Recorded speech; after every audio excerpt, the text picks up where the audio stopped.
parler de la bonne gouvernance et créer un cadre d'échange avec les institutions en place. Deux objectifs qui ont amené le président de la Commission nationale du mécanisme africain d'évaluation des pairs, CNMAEP, à faire le tour de ces institutions. La dernière visite, la Chambre nationale des rois et chefs traditionnels. Soro Moussa David a échangé avec le président de l'institution des têtes couronnées en Côte d'Ivoire, Amon Désiré Tanoé. Au menu de la rencontre, harmoniser les points de vue sur les méthodes de lutte contre la corruption.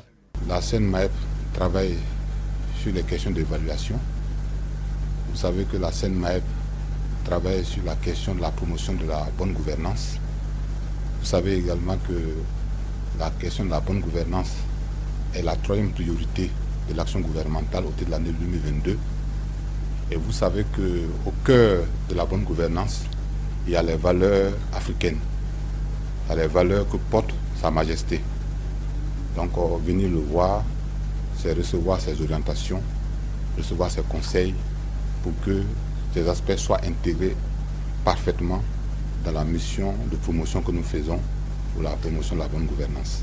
Avant la Chambre nationale des rois et chefs traditionnels, Soro Moussa David a déjà rencontré les responsables de l'inspection générale d'État IGE, la haute autorité de la bonne gouvernance et la grande chancellerie de Côte d'Ivoire.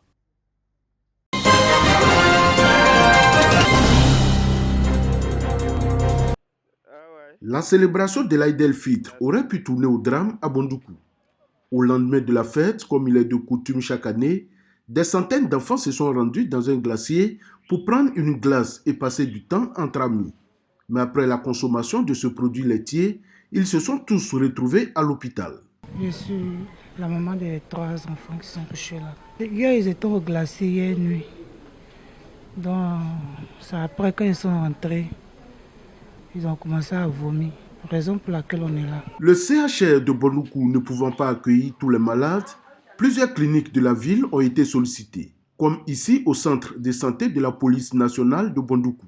Nous avons reçu plusieurs enfants qui sont arrivés pour plusieurs épisodes de vomissements et des diarrhées faites de plusieurs selles. Il y a eu plusieurs cas similaires. Par conséquent, on peut tirer la conclusion de ce qu'il s'agit d'une toxi-infection alimentaire. Les enfants étaient arrivés déshydratés, nous les avons réhydratés et entamé une antibiothérapie. Pour l'instant, le pronostic vital n'est pas menacé. Heureusement pour l'heure, aucune perte en vie humaine n'a été enregistrée. La gérante du glacier qui exerce à Bondoukou il y a maintenant 12 ans n'arrive pas à s'expliquer ce qui aurait pu coûter la vie à des centaines d'enfants. Hier, j'ai rien compris. Tout d'un coup, j'ai vu des enfants qui sont venus, on m'a dit qu'ils sont malades après la consommation. Automatiquement, je les ai pris, nous sommes rendus à l'hôpital, au CHE. Ils ont fait les premiers soins, les enfants ils ont pris en charge. Et Dieu merci, au jour d'aujourd'hui, ça va. Aujourd'hui, on cherche là où est quitté. La cause même du problème, on n'a pas encore trouvé. Le préfet des régions du Gontougo, Sori Sangaré, a quant à lui exigé une enquête des responsables de la direction régionale des ressources animales et halieutiques, de celle du commerce ainsi que de l'antenne de l'Institut national d'hygiène publique pour un bilan épidémiologique complet de cet établissement de loisirs et des investigations approfondies pour comprendre ce qui s'est réellement passé. En attendant ces résultats, il a décidé que l'établissement soit mis sous scellé, une mesure conservatoire pour éviter une autre résurgence.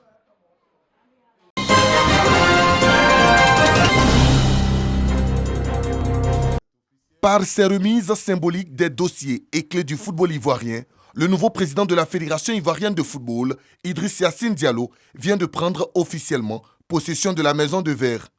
Conscient de l'immensité de la tâche qui l'attend, Idriss Yacine Diallo indique vouloir relever le défi avec l'implication de tous les acteurs du football ivoirien. Il s'agit du football de notre nation. Nous devons nous mettre à son service. Moi, je ne suis aujourd'hui le président, mais je ne suis qu'un humble serviteur de ce football. Je n'ai pas d'autres prétentions. Rassemblons-nous donc ensemble pour développer le football ivoirien. Je prie Allah subhanahu wa ta'ala qu'il nous protège, nous guide, nous éclaire et nous permette d'être à la hauteur de la mission qui nous a été confiée. Le 13e président de la FIF a profité de la cérémonie pour nommer Armand Gourou, Salif Bictogo et Youssou Diabaté, respectivement, au poste de directeur exécutif de la FIF, président de la Ligue professionnelle et Ligue amateur. Quelques minutes après, Idriss Yassine Diallo et son comité exécutif ont participé à leur première réunion dans la salle de conférence de la FIF, réunion à l'issue de laquelle d'importantes décisions ont été prises, notamment l'appel à candidature pour le poste de sélectionneur des éléphants. Cyril Domoro et Salif Bictogo, eux, sont nommés conseillers du nouveau président.